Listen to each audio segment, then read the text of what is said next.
Okay, welcome to this lesson. This lesson is all about validating your business idea or validating your skill if you have a marketable skill. So real quick, just to jump right into it. Many people come to me and they say, Nathan, I want to start a business, or Nathan, I have this idea. Nathan, you did business, you know what to do. And they come to me and they say, I have a business idea. And they start mentioning all the things that they want to do, which some of them are very good. And then they say, I need to put together a business plan. I need to get some things in motion. And I would say, well, wait a minute. The first thing you should do is not necessarily a business plan.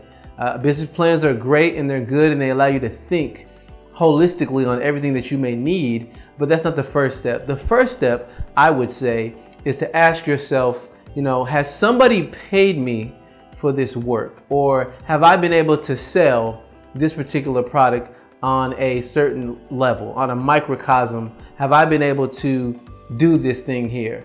Have I, on a small scale, been able to produce some type of work?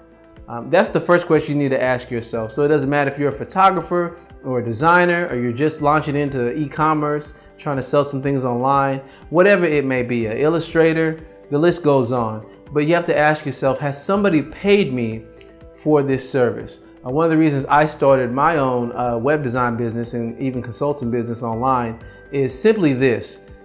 I was doing certain things, when I had a full-time job, I was working a full-time job.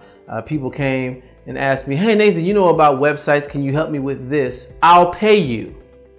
When I got a certain number of requests, then I started saying to myself, I may need to formulate this as a business because people are coming to me and they're willing to pay me for this type of work. And once they're willing to pay you, then you're a professional at that point.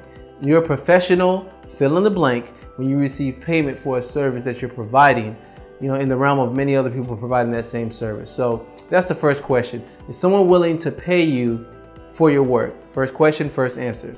So the second question is, do you actually enjoy the work? Do you enjoy doing this? If you had to do this day in and day out over and over again, would you be satisfied in doing that? Or would you be okay for a time in doing that?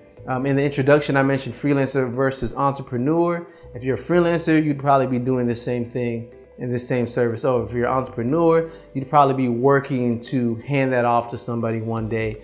But honestly, that's something to think about. Do you enjoy it? Because if you're going to formulate a whole business around this one thing or this one idea or this one product, at least initially, you have to enjoy it to some degree. It can't all be about how much money you can get, because you will get burnt out and tired of doing the same thing that you don't really enjoy just for some money. So that's the second thing to note. After that, and after you figure that out, then we can get to the point to where we say, okay, now that you've thought about that, maybe you do want to consider writing a business plan. But I took a different route. I went ahead and started a business, launched a business, and it changed a couple of times along the way. So I'm actually glad I kind of put my foot out there and tried out the water, because it changed a little bit. I would have went through this whole process and this whole business plan of formulating all these ideas, but it ended up changing anyway. But business plans are great, and it's a great exercise to do because it allows you to think. It allows you to think about every little thing that goes into the business. But before you get there, ask yourself, have I gotten paid for this, or can I get paid for this? And do you enjoy it? So after you do that, and you start getting into the business plan, you can write out certain things that you want to do, how you want the business to go, look at some market leaders in that particular niche or segment that you can maybe take some things from. But the third thing I would say at that point is, what is the name of your business? You don't have to know this off the bat. I know the name of my business changed like 4 different times prior to me taking that step and marking everything out and filling out the paperwork. But what is the name for your business? I think you would want to pick a name that invokes curiosity. Oh, that's an interesting name. How can I know more? You want to pick a name that tells what you do. You can be more straightforward with your name and say, this is what I do, and it's a part of my name, so you can read it and you already know. Thirdly, is the name purposeful? Maybe you choose a business name that has some type of purpose behind it. So when people ask you, you can explain the story, and perhaps they'll be interested in your company, your product, your service, because they like the story and they like the story behind it.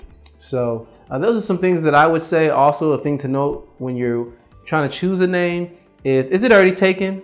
There's many names, many things that have already been chosen. I'm going to recommend 2 quick sites, if I may. Well, I'll narrow it down to one. I'll just say one.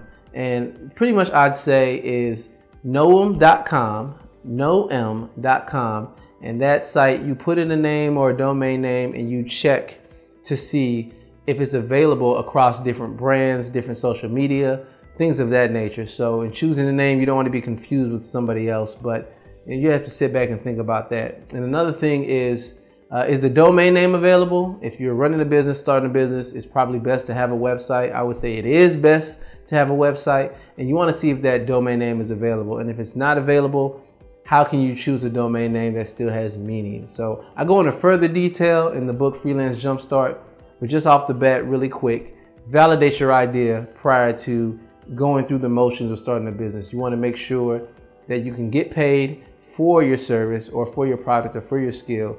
You want to make sure that you enjoy the work. Then you can get to the part where you do a business plan. And then finally, what's the name of your business? Is there a story behind it? So that's it. That's the end of this lesson. I look forward to seeing you in the next one.